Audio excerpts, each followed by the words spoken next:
precious. What is it? My name is Bilbo Baggins. Bagginses. What is Bagginses, precious? He's always been there. He's never really left me, to be honest. You know, he's always been lurking underneath my skin. He's but your ring? He is my, yeah, kind of.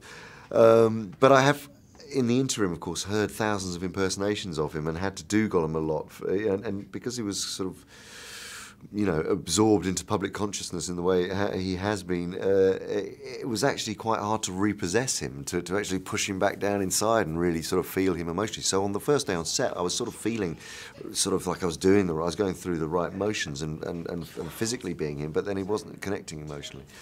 But then the other thing is, I'm obviously playing him at a different time of life, a different time of his life. So it's before he's lost the ring. I mean, in the Lord of the Rings trilogy, he's hell bent on revenge and the destruction of the Baggins and getting the thing that he craves the most back.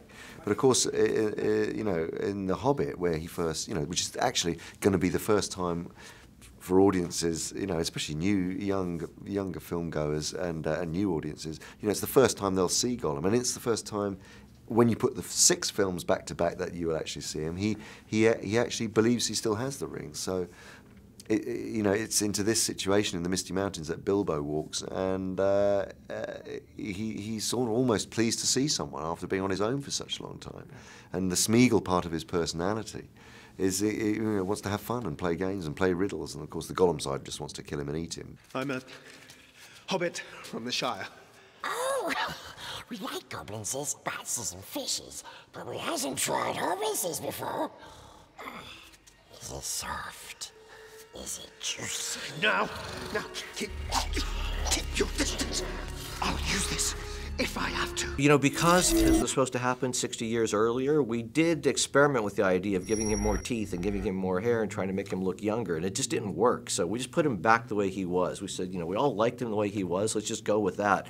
But at the same time, he's completely rebuilt, you know, because we knew so little, you know, in retrospect about how to make characters 10 years ago, because Gollum was really the first time, that we've been able to take everything that we've learned subsequently, you know, how to do facial performance capture, how to actually do that now in a live action set, so Andy we could record his performance right there. He didn't have to go back and do it again later.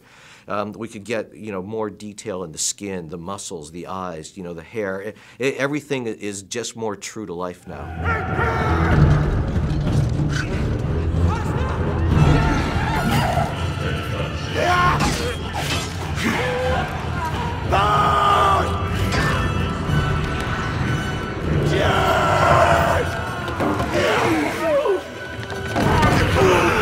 If I could have done digital orcs in The Lord of the Rings, I would have done. It's only really now that with the technology and the sort of the firepower that we have at Weta that we're able to do that.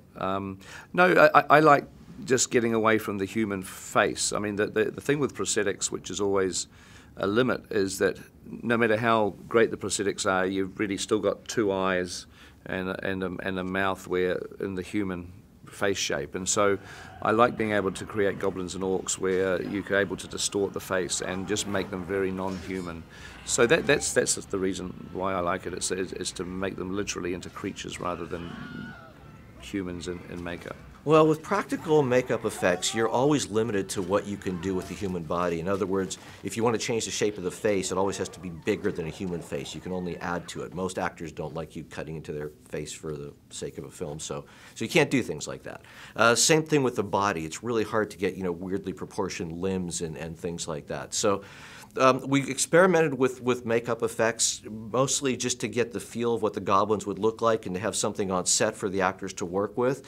But then we were able to replace them with digital creation. So we could come up with really interesting, you know, weird, kind of eclectic faces for the goblins, and the same thing with their bodies. They could be bent over and stooped, and, you know, they could have one arm longer than the other. You know, just any kind of weird oddities that we could create to just really make them look like this you know, grotesque menagerie of characters.